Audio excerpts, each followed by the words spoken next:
പ്രാണൻ. രചന കുഞ്ഞൂസ്. ഹോസ്റ്റൽ ജനലിലൂടെ വെളിച്ചം കണ്ണിലേക്ക് തട്ടിയപ്പോൾ അനു ഉറക്കത്തിൽ നിന്ന് എഴുന്നേറ്റ് ഫ്രഷായി തന്റെ വെളുത്ത കൂട്ട് ധരിച്ച് ഹോസ്പിറ്റലിലേക്ക് നടന്നു.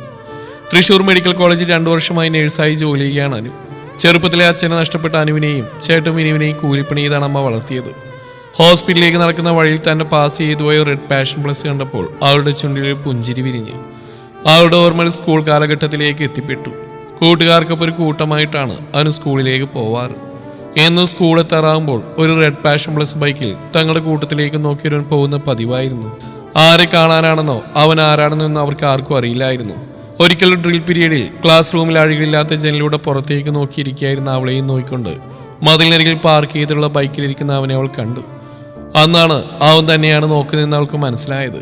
ടീം സ്കൂൾ വിടുന്നതിന് മുമ്പുള്ള ഒറ്റബെൽ മുഴങ്ങി. അവൾ തന്റെ ഇരിപ്പിടത്തിലേക്ക് പോയി. മൈക്കിൽ ജനഗണമന മുഴങ്ങി കേട്ടു. കൂട്ടുബെല്ലടിച്ചതും ബാഗും എടുത്ത് എല്ലാവരും ഇറങ്ങി. പതിപോലെ തന്റെ കൂട്ടുകാരെയും കൂട്ടി അവൾ നടന്നു. അന്ന് അവൻ അവരെ നോക്കി പാസ് ചെയ്ത് കടന്നുപോയി. വർഷങ്ങൾ കഴിഞ്ഞു. അനു SSLC കഴിഞ്ഞു, +2 കഴിഞ്ഞു, ഡിഗ്രി കഴിഞ്ഞു. അന്നൊക്കെ അവൾ പോകുന്ന വഴിയിൽ അവനൊരു നിഴല് പോലെ ഉണ്ടായിരുന്നു. ഡിഗ്രി കഴിഞ്ഞ് അനുവിന് കോയമ്പത്തൂരിൽ നഴ്സിംഗിന് അഡ്മിഷൻ കിട്ടി. ചേട്ടൻ അവളും കൂടി കോയമ്പത്തൂരിലേക്ക് യാത്രയായി. പോകുന്ന വഴിയിലെല്ലാം അവനു വേണ്ടി കണ്ണുകൾ തിരഞ്ഞു. ഒരു നിമിഷം അവനെ ഒന്ന് കണ്ടിരുന്നെങ്കിലെന്ന് അവളുടെ ഹൃദയം കൊതിക്കുന്നുണ്ടായിരുന്നു. അവൾ തിരിച്ചറിയുകയായിരുന്നു. ഒരു വാക്ക് പോലും പറയാതെ ഒരു നോട്ടം കൊണ്ട് മാത്രം പരിചയമുള്ള അവനെ എന്തിനാണ് താൻ കാണാൻ ആഗ്രഹിക്കുന്നത്? അവൾ അവളോട് തന്നെ ചോദിച്ചുകൊണ്ടിരുന്നു. കോളേജിലെത്തി അവൾ ഹോസ്റ്റലിലാക്കി ചേട്ടൻ നാട്ടിലേക്ക് തിരിച്ചു. ക്ലാസ്സുകൾ തുടങ്ങി. സിയും അവനിയും അനുവിന്റെ പുതിയ കൂട്ടുകാരികളായി. പഴയതിൽ നന്നായി അവൾ പഠിച്ചു. തിയറിയും പ്രാക്ടിക്കലും ഉള്ളതിനാൽ എന്തെങ്കിലും വിശേഷ ദിവസങ്ങളിൽ മാത്രമേ വീട്ടിൽ പോവുകയുണ്ടായിരുന്നുള്ളൂ. വീട്ടിൽ പോകുമ്പോഴെല്ലാം അവനെ കാണാൻ ആഗ്രഹിക്കുമായിരുന്നു. പക്ഷെ സാധിക്കുമായിരുന്നില്ല. ഹോസ്റ്റലിലെ രാത്രികളിൽ അവന്റെ ഓർമ്മകളെ കൂട്ടുപിടിച്ച് അവൾ ഉറങ്ങുമായിരുന്നു. അന്നും ഒരേ ചിന്ത അവൾ അലട്ടിക്കൊണ്ടിരുന്നു. ഒരു വാക്ക് പോലും മിണ്ടാത്ത അവൻ എന്തിനാണ് താനിങ്ങനെ സ്നേഹിക്കുന്നത്? അവസാനഘട്ട ക്ലാസ്സുകൾ നടക്കുന്നതിനിടയിൽ കോളേജ് ബിൽഡിംഗിൽ സ്ട്രെസ് വർക്ക് തുടങ്ങിയുണ്ടായി. നീ ഉങ്ക വേലക്കാ മലയാളിസ്ഥാ വന്നിരിക്കുന്നത് അനുവിന്റെ ക്ലാസ്മേറ്റ് കൂടിയായ സെൽവി എന്ന് പറഞ്ഞു. കേട്ടപാട് സി അവനിരിക്കുന്ന ഡെസ്കിൽ നിന്നും ചാടി ഇറങ്ങി. പോയി നോക്കിയാലോ? അവർ ഒരേ സ്വരത്തിൽ അനുവിനോട് ചോദിച്ചു. ഓ എന്റെ ദൈവമേ, എന്റെ ഫ്രണ്ട്സ് ഇത്രയും കോഴിയാണോ? അവൾക്കായി തലയിൽ വെച്ചുകൊണ്ട് ചോദിച്ചു. ഓ പിന്നെ, ഞങ്ങൾ നിന്നെ പോലെ ഒരു വാക്കുപോലും മിണ്ടാത്ത അജ്ഞാത കാമുനോർത്തിരിക്കുകയല്ലേ? സി അവളെ നോക്കി കളിയായിക്കൊണ്ട് പറഞ്ഞു. അച്ചു ഒന്ന് ഇളിച്ചു കാട്ടി. അത്രയടുത്ത കൂട്ടുകാരായി മാറിയപ്പോഴാണ് തന്നെ നിശബ്ദ പ്രണയം അവരോട് തുറന്നു പറഞ്ഞ്. ആദ്യമൊക്കെ കളിയാക്കിയെങ്കിലും താൻ സീരിയസ് ആണെന്ന് അറിഞ്ഞപ്പോൾ അവരും പിന്നീട് അവരെ കാണുമെന്ന് പറഞ്ഞ് ധൈര്യം തന്നു. അങ്ങനെ അവരുടെ നിർബന്ധത്തിന് വഴങ്ങി ക്ലാസ് കെട്ടിയത് പ്രാക്ടിക്കൽ ലാബിനടുത്തേക്ക് മൂവരും കൂടി പോയി. അവിടെ രണ്ടുപേരും സ്ട്രെസ് വർക്ക് ചെയ്യുമ്പോൾ ഒരാൾ അവർക്ക് ഷീറ്റുകൾ എടുത്തു കൊടുക്കുന്നു. ഒരുവൻ താഴെ ഇരുന്നുകൊണ്ട് ഫേസ് ഷീൽഡ് വെച്ച് വെൽഡ് ചെയ്തുകൊണ്ടിരിക്കുന്നു. ചെന്ന് നോക്കിയപ്പോഴോ ഒട്ടുമിക്ക പിള്ളേര് അവിടെയുണ്ട്. എന്താണ് ഇത്? ഇത്ര കോഴികളാണ് ഇവിടെയുള്ളത്? സി അറിയാതെ ചോദിച്ചു പോയി. ശരിയാ, നിങ്ങളെപ്പോലെ, അച്ചു മറുപടിയായി പറഞ്ഞു. പെട്ടെന്നാണ് അവൾ താഴെ ഫേസ് ഷീൽഡ് വെച്ചിരിക്കുന്നവനെ ശ്രദ്ധിക്കുന്നത്. ആ ശരീരപ്രകൃതവും കയ്യിലെ ഓറഞ്ച് നിറത്തിലുള്ള ചരടുകളും കഴുത്തിൽ ആടിക്കൊണ്ടിരിക്കുന്ന വെളുത്ത ട്രാൻസ്പെറന്റ് മുത്തുമാലയും. ഒരു നിമിഷം ഇത് അവനല്ലേ എന്ന് അവൾ അവളോട് തന്നെ ചോദിച്ചു. അച്ചു കണ്ണെടുക്കാതെ അവന് തന്നെ നോക്കി നിന്നു. വെൽഡ് ചെയ്ത് കഴിഞ്ഞു അവൻ ഫേസ് ഷീൽഡ് ഊരി. ആ മുഖം കണ്ടത് അവൾക്ക് സന്തോഷം കൊണ്ട് എന്ത് ചെയ്യണമെന്നറിയാത്ത അവസ്ഥയായിരുന്നു. ഡി, നിങ്ങൾ ചോദിക്കാറില്ല, പേര് പോലും അറിയാത്ത എന്റെ അജ്ഞാത കാമുന്തേ അതാ. അവന് നേരെ കൈ ചൂണ്ടി അവൾ മെല്ലെ അവനിയോടും സിയോടും പറഞ്ഞു. അവന്റെ മുഖം കണ്ടതും അവരുടെ കണ്ണ് ഒറ്റയടിക്കിപ്പോൾ പുറത്തു വരുമെന്ന് തോന്നി അവൾക്ക്. അവരെ കുറ്റം പറയാൻ പറ്റില്ല, അത്രയ്ക്ക് സുന്ദരനാണ് അവൻ. വെളുത്ത നിറം, ഒരു സൈഡിലേക്ക് ചീകി ഒതുക്കിയിരിക്കുന്ന നീണ്ട മുടി, നെറ്റിൽ വരച്ചിരിക്കുന്ന കുങ്കുമ നിറത്തിലുള്ള കുറി അവന്റെ നിറത്തെ എടുത്തു കാണിക്കുന്നു. ഡി, നീ പോയി സംസാരിക്കേ, അവനി അച്ചുവിനെ നിർബന്ധിച്ചു. ആ, ഇനി നീട്ടി പോണ്ട, അവനോട് സംസാരിച്ചിട്ട് കാര്യം. അവളും തീരുമാനിച്ചു. അവൾ അവന്റെ അടുത്ത് നിന്നു. തന്റെ മുമ്പിൽ ആരോ വന്ന് നിൽക്കുന്നതായി തോന്നിയപ്പോൾ അവൻ തല ഉയർത്തി നോക്കി. എന്നെ അറിയോ? നാട്ടിൽ വെച്ച് നമ്മൾ കണ്ടിട്ടുണ്ട്, അവൾ അവനോടായി പറഞ്ഞു. സോറി, കുട്ടിക്ക് ആളുമറിയതാവും, ഞാൻ തന്നെ ആദ്യമായിട്ടാണ് കാണുന്നത്. എടോ വീട്. അവന്റെ വാക്കിൽ കാതിൽ ഉളി ഇറക്കുന്ന പോലെ തോന്നി അവൾക്ക്. അവൻ തന്നെ മറന്നിരിക്കുന്നു എന്ന ചിന്ത അവളുടെ കണ്ണുകളെ ഈറനണിയിപ്പിച്ചു. കണ്ണുകൾ ഇറുക്കി അടച്ചവൾ തിരികെ നടന്നു. പക്ഷേ കൂട്ടുകാരുടെ മുമ്പിൽ അവൾക്ക് തന്റെ കണ്ണുനീരിനെ പിടിച്ചെടുത്താനായില്ല. അവൾ കരഞ്ഞുകൊണ്ട് ഗ്രൗണ്ടിലെ മരത്തിന് താഴേക്ക് ഓടി. അവനെയും സി ഒരു വിധത്തിൽ അവളെ സമാധാനിപ്പിച്ചു. ക്ലാസ് ടൈം കഴിഞ്ഞ് കൂട്ടുകാരുടെ പോസ്റ്റിലേക്ക് നടക്കിയായിരുന്നു അച്ചു. അവനെയും സിയും മുന്നിൽ എന്തൊക്കെയോ സംസാരിക്കുന്നു. പുറകിൽ അവൻ പറഞ്ഞ വാക്കുകളോർത്ത് അവളും നടന്നു. പെട്ടെന്നൊരു കൈ വന്ന് അവൾ അടുത്തുള്ള ഒരു ഒഴിഞ്ഞ റൂമിലേക്ക് വലിച്ചിട്ടു. അവൾ ചുമരിനോട് ചേർന്ന് നിന്നു. പേടിച്ച് കണ്ണടച്ച് അവൾ കണ്ണു തുറന്നപ്പോൾ കണ്ടത് തന്റെ ഇരുവശത്തുമായി കൈവച്ച് തന്നെ നോക്കി നിൽക്കുന്ന അവനെയാണ്. അവൾക്ക് അവളുടെ കണ്ണുകളെ വിശ്വസിക്കാനായില്ല. എന്താ മോളെ, പേടിച്ചു പോയോ? അവൻ അവളുടെ കണ്ണുകളിലേക്ക് നോക്കി ചോദിച്ചു. അപ്പോഴും അമ്പരം നിൽക്കുകയാണ് അവൾ. അവൻ വാക്കുകൾ തുടർന്നു. നിന്നെ അങ്ങനെ മറക്കാൻ പറ്റുമോ? നീ എന്റെ ജീവനല്ലേടാ. അവൻ അവളെ തന്നെ മാറിലേക്ക് വലിച്ചിട്ടു. അവൾ അവനെ കെട്ടിപ്പിടിച്ച് കരഞ്ഞു. എവിടെയായിരുന്നു എത്തിയെന്നാണോ? ഞാൻ എത്ര തവണ കാണാൻ ശ്രമിച്ചു. പേര് പോലും അറിയാത്ത കാമുവിനെ എന്തു പറഞ്ഞ് ആരോട് അന്വേഷിക്കാനാ? ആൾ തെല്ല് പരിഭവത്തോടെ അവന്റെ മുഖത്തേക്ക് നോക്കി പറഞ്ഞു. ഞാൻ കുറച്ചായി നാട്ടിലില്ലായിരുന്നടാ. ഒരുപാട് മിസ് ചെയ്യുന്നുണ്ടായിരുന്നു നിന്നെ. തിരിച്ചത് നിന്റെ വീടിൻ്റെ അടുത്ത് വന്നിരുന്നു. നിന്നെ കാണാൻ പറ്റിയില്ല. നിന്റെ കൂട്ടുകാരി അമ്മുവിനോട് ചോദിച്ചപ്പോഴാണോ നീ ഇങ്ങോട്ട് പോകുന്നു എന്നറിഞ്ഞു. ഞങ്ങളൊന്നും കണ്ടില്ലേ? ആ ശബ്ദം കേട്ടതും അച്ചുവിന്റെ ശരീരത്തിൽ നിന്ന് വിട്ടുമാറിയുന്നു. വാതിൽകൾ തങ്ങളെയും നോക്കി കളിയാക്കി ചിരിച്ചുകൊണ്ടിരിക്കുന്ന അവനെയും സിയെയും കണ്ട അച്ചുവിനെ ചമ്മലായി. അവളൊരു ഇളിഞ്ഞ ചിരിച്ച് അവരെ കൈകൊണ്ട് മാടി വിളിച്ചു. അവർ അച്ചുവിന്റെ അടുത്തേക്ക് വന്നു. എന്റെ ഫ്രണ്ട്സാ, ഇത് അവനി, ഇത് സിയ. അവൾ അവരവന് പരിചയപ്പെടുത്തി കൊടുത്തു.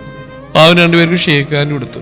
ഓ എന്റെ ചേട്ടാ, ദേ ഈ നിൽക്കണ ലെവലായി കൂട്ടുകൂടിയപ്പോൾ തൊട്ട് കേൾക്കുന്ന നിങ്ങളെ കുറിച്ച്. പേരറിയില്ല, നാടറിയില്ല, എന്തിന് ഇഷ്ടമാണെന്ന് കൂടി രണ്ടാളും പറഞ്ഞിട്ടില്ല. പിന്നെ എങ്ങനെയാ നിനക്കിങ്ങനെ സ്നേഹിക്കാൻ പറ്റുന്നത് ഞങ്ങൾ എപ്പോഴും ഇവളോട് ചോദിക്കും. എപ്പോഴെങ്കിലും കാണും ഞങ്ങളെന്ന് അവൾ ഉറപ്പിച്ച് പറയും. സിയ അവനോടായി പറഞ്ഞു. അവൻ അവളെയും നോക്കി. ചമ്മി വിളറി വെളുത്ത് താഴേക്ക് നോക്കിയിരിക്കുകയാണ് പെണ്ണ്. നമുക്ക് പോവാം, ഹോസ്റ്റലിൽ കയറാൻ സമയമായി. അവന് വാച്ച് നോക്കി പറഞ്ഞു. ഞാൻ പോവാ, നാളെ കാണാം. ആൾ അവനോട് യാത്ര പറഞ്ഞ് തിരിച്ചു കിടന്നു. പെട്ടെന്ന് എന്തോർത്ത പോലെ നിന്നു. ആൾ ഫോൺ അവന്റെ നേരെ നീട്ടി. എനിക്ക് നമ്പർ തരുമോ? അവൻ ഫോൺ വാങ്ങി നമ്പർ ഡയൽ ചെയ്തു. എന്താ ഏട്ടന്റെ പേര്? അവൾ ചെറുചിരിയോടെ ചോദിച്ചു. സ്വന്തം കാമുകന്റെ പേരറിയാത്ത ആദ്യത്തെ വനിത ഞാനാവും. അവൾ സ്വയം ഓർത്തു. സനൽ, സനു എന്ന് വിളിക്കും. പക്ഷെ താനങ്ങനെ വിളിക്കണ്ട കേട്ടോ. ദേ ഇപ്പൊ പറഞ്ഞ ആ ചേട്ടനെന്ന് വിളി, അത് മതി. അവൻ ചിരിച്ചുകൊണ്ട് മറുപടി പറഞ്ഞു. അവൾ ഹോസ്റ്റലിലേക്ക് നടന്നു. അന്ന് രാത്രി രണ്ടുപേരും ആദ്യമായി ഫോണിൽ സംസാരിച്ചു. അന്നാണ് അവനെ കുറിച്ച് അച്ചു കൂടുതൽ അറിയുന്നത്. അച്ഛനും അമ്മയും ചേട്ടനും അനിയനും ചേട്ടന്റെ ഭാര്യയും കുഞ്ഞടങ്ങുന്ന ഒരു കൂട്ടുകുടുംബമാണ് അവൻ്റേത്. +2 കഴിഞ്ഞ് വെൽഡിംഗ് എഞ്ചിനീയറിംഗ് പഠിച്ച് ഇപ്പോൾ അടുത്തുള്ള ചേട്ടൻ്റെ ഒപ്പം വർക്ക് ചെയ്തുകൊണ്ടിരിക്കുകയാണ്. ആ ഫോൺ കോൾ പാതിരാത്രി വരെ നീണ്ടു. പിറ്റേന്ന് അവർ കണ്ണുമുട്ടി. ഇന്നുകൂടി ഇവിടെ പണിയുള്ളൂ, രാത്രി ഞങ്ങൾ നാട്ടിലേക്ക് തിരിക്കും. അവൻ്റെ വാക്കുകൾ അവളെ സങ്കടപ്പെടുത്തിയെങ്കിലും അത് മറച്ചു വെച്ച് അവൾ പറഞ്ഞു. സാരില്ല, ഈ 2 ആഴ്ച കഴിഞ്ഞ് എൻ്റെ കോഴ്സ് തീരും. അത് കഴിഞ്ഞ് ഞാൻ നാട്ടിൽ വന്നിട്ട് കാണാലോ. അവനോട് യാത്ര പറഞ്ഞ് അവൾ ഹോസ്റ്റലിൽ കയറി. രാത്രിയിൽ ട്രെയിൻ കയറാൻ നേരം അവനവളെ വിളിച്ചു. ഞാൻ പോവാ, നെക്സ്റ്റ് വീക്ക് എക്സാം തുടങ്ങിയല്ലേ, അതുകൊണ്ട് വിളിക്കണ്ട, നന്നായിട്ട് പഠിച്ചോളൂ. ഇത്രയും നാൾ എൻ്റെ പെണ്ണിന് വേണ്ടി കാത്തിരുന്ന പോലെ ഇനിയും ഞാൻ കാത്തിരിക്കാം. നീ എന്നിലേക്ക് വരും വരെ. അത്രയേറെ ഞാൻ നിന്നെ സ്നേഹിക്കുന്നുണ്ട്. അവൻ്റെ വാക്കുകൾ ആൾക്ക് എന്തെന്നില്ലാത്ത സന്തോഷം നൽകി. ട്രെയിൻ നീങ്ങി തുടങ്ങി. അവൻ ഫോൺ കട്ട് ചെയ്ത് ട്രെയിനിൽ കയറി. നീ ഇത് എന്താലോചിച്ച് നടക്കുക? എവിടെയായിരുന്നു ഇത്രയും ദിവസം? പിന്നിൽ നിന്നുള്ള ചോദ്യം കേട്ട് അവൾ തിരിഞ്ഞു നോക്കി. അവനിയായിരുന്നത്. കോഴ്സ് കഴിഞ്ഞപ്പോൾ രണ്ടുപേരും ഒരുമിച്ചാണ് ജോലി ചെയ്യുന്നത്. കൂടെ സിയും ഉണ്ട്. ഒന്നിലടി, ഞാൻ പഴയതൊക്കെ ഓർക്കുകയായിരുന്നു. നടത്തം തുടർന്ന് അവൾ പറഞ്ഞു. അച്ചുവിന്റെ വാക്കുകളിൽ സങ്കടം നിറഞ്ഞതായി അവനിക്ക് തോന്നി. എന്താ അച്ചു, സനുവിട്ട് വിളിക്കാറില്ലേ നിന്നെ? നിങ്ങൾ കാണാറില്ലേ? അവൾ സംശയഭാവത്തിൽ ചോദിച്ചു. കോഴ്സ് കഴിഞ്ഞ് വന്ന ശേഷം പലയിടത്ത് വെച്ച് കാണുകയും സംസാരിക്കുകയും ചെയ്യായിരുന്നു.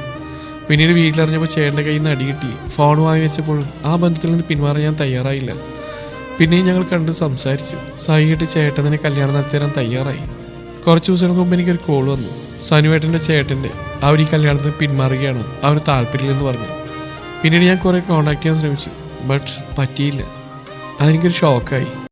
ആ ഷോക്കിൽ നിന്ന് റിക്കവർ ആകാൻ കുറേ സമയമെടുത്തു. കുറച്ച് ദിവസം ഞാൻ വരാതിരുന്ന അതുകൊണ്ടാണ്. ഹെഡ് ഓഫീസിൽ നിന്ന് നിർബന്ധ കാരണം ലീവ് ക്യാൻസൽ ചെയ്തു. പിന്നെ ഒരു ചേഞ്ച് എനിക്കെന്ന് ഏട്ടൻ നിർബന്ധിച്ചപ്പോൾ ഇങ്ങ് പോന്നു. അവളുടെ വാക്കുകൾ ഇടറുന്നുണ്ടായിരുന്നു. അവളുടെ ആ സങ്കടം കണ്ടു നിൽക്കാൻ അവന് വല്ലാതെ ബുദ്ധിമുട്ടി. നമ്മളെ വേണ്ടാത്തവരെ നമുക്ക് വേണ്ട, നീ വന്നേ. അവനി അച്ചുവിൻ്റെ കൈയും പിടിച്ച് ഡ്യൂട്ടി റൂമിൽ പോയി. അവരെ കാത്ത് സിയ അവിടെ നിൽപ്പുണ്ടായിരുന്നു.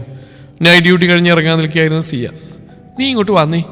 അവൾ അവനിയുടെ കൈ പിടിച്ച് അച്ചുവിൻ്റെ അടുത്തുനിന്നും മാറ്റി നിർത്തി. എന്താടി, എന്താ എനിക്കത് ടെൻഷൻ? സിയുടെ മുഖത്തെ ടെൻഷൻ കണ്ട് അവനി ചോദിച്ചു.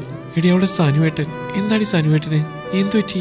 സിയ മറുപടി പറയും മുന്നേ വാർഡിൽ നിന്നൊരു കരച്ചിൽ കേട്ടു. അച്ചു ബാഗ് റൂമിൽ വെച്ച് വാർഡിലേക്ക് ഓടി. അവനിയും സിയും പിന്നിലും ഓടിക്കച്ച് വാർഡിലെത്തി. അവളുടെ നിമിഷം തരിച്ചിരുന്നു. ഭൂമി കറങ്ങുന്ന പോലെ തോന്നി അവൾക്ക്. അവളുടെ പുറകിൽ വന്ന അവനി അത് കണ്ട് ഞെട്ടി. സനുവിന്റെ കൈകൾ കട്ടിൽ കെട്ടിട്ടിരിക്കുന്നു. എന്നെ അഴിച്ചുവിട്! ഇതാ ഞാൻ പറയാൻ വന്നേ സി. അവനിയുടെ ചെവിയിൽ പറഞ്ഞ് അച്ചു പതിയെ അവനരികിലേക്ക് നടന്നു. കട്ടിൽ ബന്ധിച്ചിരിക്കുന്നു. കൈകൾ ചുവന്നിരിക്കുന്നു. കയ്യിൽ ചെറിയ രീതിയിൽ ചോര പൊടിയുന്നുമുണ്ട്. മുഖമാകെ നീര് വന്ന് വീർത്തിരിക്കുന്നു. അലമുറയുടെ അവനരികിൽ ചെന്നിരുന്നവന്റെ കയ്യിൽ പതിയെ തൊട്ടു. ഏട്ടാ, ഇടറിയ ശബ്ദത്തോടെ അവൾ വിളിച്ചു. ഒരു നിമിഷം അവൻ നിശബ്ദനായി. അവളെയും നോക്കി തലകുനിച്ചിരുന്നു. എന്തെന്റെ ഏട്ടന് പറ്റി? എന്നെ നോക്ക്, എന്ത് കോലായത്? അവളുടെ കണ്ണുകൾ നിറഞ്ഞൊഴുകി. അവളുടെ സങ്കടം കണ്ടപ്പോൾ സഹിക്കാനാവാതെ അവന്റെ അച്ഛൻ പറഞ്ഞു തുടങ്ങി. നിങ്ങൾ കല്യാണം ഉറപ്പിച്ച സന്തോഷത്തില് കൂട്ടുകാരായിട്ട് ആഘോഷിക്കാൻ പോയതാവൻ. കൂട്ടുകാരുടെ നിർബന്ധത്തിന് വഴങ്ങി അവരുടെ കയ്യിൽ നിന്ന് മദ്യമായി കഴിച്ചു എന്നാവും പറഞ്ഞേ. ആദ്യമൊക്കെ അവന് കുഴപ്പമില്ലായിരുന്നു. ദിവസങ്ങൾ കൂടുന്തോറും അവൻ ഇടവിട്ട് പനിക്കാൻ തുടങ്ങി. ഒരിക്കലും നിർത്താതെ ബ്ലഡ് ഛർദ്ദിച്ചു.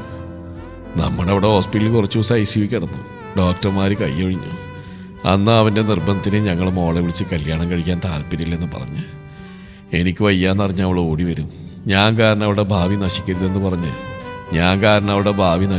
പറഞ്ഞ് കരയുന്ന എൻ്റെ മോൻ്റെ മുഖം കണ്ണീൽ നിന്നും മാഞ്ഞിട്ടില്ല. തോളിലിട്ടിരുന്ന തോർത്തിൽ അച്ഛൻ നിറഞ്ഞൊഴുകുന്ന കണ്ണുകൾ തുടച്ചു അവൾ അവനരികിലിരുന്നു. അവന്റെ കൈ ചേർത്ത് പിടിച്ചു. അപ്പോഴാണ് ഡോക്ടർ അങ്ങോട്ടേക്ക് വന്ന് അവന് പരിശോധിച്ച ശേഷം സെഡേഷൻ നൽകി അവന്റെ കൈ ചേർത്ത് പിടിച്ചിരിക്കുന്ന അച്ചുവിനെ നോക്കി. നിങ്ങൾക്ക് ഈ പേഷ്യന്റ് അറിയാമോ? അവൾ ഡോക്ടറെ തല ഉയർത്തി നോക്കി. ആൾക്ക് എന്ത് പറ്റിയ ഡോക്ടർ? അവൾ കണ്ണുകൾ തുടച്ച് ചോദിച്ചു. ഹൈ ഫീവറും ബ്ലഡ് വോമിറ്റിംഗ് ആയിട്ടാണ് കൊണ്ടുവന്നത്. ബ്ലഡിൽ ചെറിയ മഞ്ഞപ്പിത്തുണ്ടായിരുന്നു. അത് തലച്ചോറിലേക്ക് എടുത്തു തുടങ്ങി. പോരാത്തിന് ശരീരത്തിൽ അമോണിയയുടെ സാന്നിധ്യം കാണാനുണ്ട്. അതിന്റെ ബുദ്ധിമുട്ടാ ഈ കാണിക്കുന്നത്. പേടിക്കാനൊന്നുമില്ല, മെഡിസിൻ ഞാൻ നോർമലാവും. നിങ്ങളുടെ ആരാ ഇത്?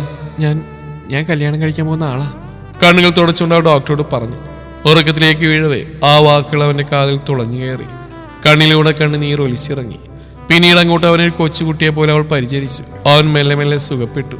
നീണ്ട നാളുകൾക്കിപ്പുറം അതേ ഹോസ്പിറ്റൽ പ്രസവ മുറിയുടെ മുന്നിലൂടെ അവൻ തലങ്ങും വിലങ്ങും നടന്നു. വെളുത്ത ടർക്കിൽ പൊതിഞ്ഞ കുഞ്ഞിനെയും കൊണ്ട് സിയ പുറത്തേക്ക് വന്നു. സനുവേട്ടാ മോള നോക്ക്. അവൾ കുഞ്ഞിനെ അവന്റെ കയ്യിൽ നൽകി. അവൻ ആ കുഞ്ഞിനെ കയ്യിൽ വാങ്ങി നെറ്റിയിൽ ഒരു മുത്തം വെച്ചു. അച്ചു, അവൾ ഓക്കെയാണോ സിയ? സനുവിന്റെ മുഖത്ത് ടെൻഷൻ കണ്ട് അവൾ ചിരിച്ചുകൊണ്ട് പറഞ്ഞു. അവൾ ഓക്കെയാ, കുറച്ചു കഴിഞ്ഞാൽ റൂമിലേക്ക് മാറ്റും, അപ്പൊ കാണാട്ടോ. അവൻ തലയാട്ടി. അച്ചുവിനെ റൂമിലേക്ക് മാറ്റി. സനു അവളുടെ അടുത്തേക്ക് ചെന്ന് അവളുടെ കൈ ചേർത്ത് പിടിച്ചു. തലയിൽ പതിയെ തലോടി നെറുകിൽ മുത്തം വെച്ചു. അവൻ തന്റെ പ്രാണനെ നെഞ്ചോട് ചേർത്ത് പിടിച്ചു. കൈവിട്ടുപോയ ജീവിതം തിരികെ നൽകിയതിന് അവൾ മനസ്സുകൊണ്ട് ദൈവത്തോട് നന്ദി പറഞ്ഞു. ഇന്നു മുതൽ അവർ പുതിയൊരു ജീവിതം ആരംഭിക്കുകയാണ്. അച്ചുവും സനുവയുടെ കുഞ്ഞും അലാഖയും അടങ്ങുന്ന ഒരു സന്തോഷകരമായ ജീവിതം. നമുക്ക് അവർക്ക് വേണ്ടി പ്രാർത്ഥിക്കാം.